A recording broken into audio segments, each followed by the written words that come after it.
C'est ça que les naturalistes des soulèvements de la Terre essayent de faire comprendre à ce gouvernement sourd.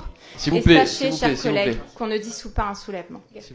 Si demain vous rasez 1 hectare de forêt d'arbres centenaires et que vous replantez 1 hectare de forêt sur une autre parcelle nue pour compenser, en veillant à reprendre plus ou moins les mêmes essences, est-ce équivalent ?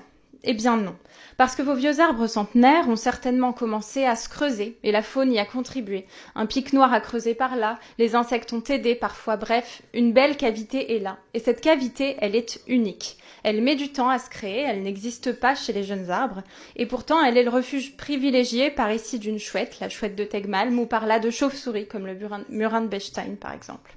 Alors détruire cet hectare de forêt, c'est détruire 1 hectare d'arbres et de leurs occupants, mais c'est aussi détruire 1 hectare de milieux spécifiques que seul le temps long peut reconstituer.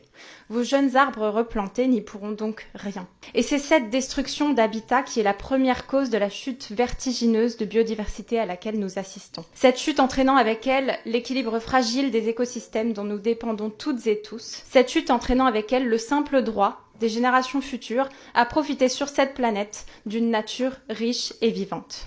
Et ce gouvernement persiste et signe. Quand Bruno Le Maire insiste pour pouvoir artificialiser sans compter, pour créer des autoroutes privées payantes et satisfaire Vinci, ce sont ces habitats qui sont détruits. Quand ce gouvernement insiste pour pousser des projets démentiels et écocidaires comme l'A69 ou le Lyon-Turin, ce sont ces espèces qui sont détruites. Et vos mesures de compensation n'y feront rien.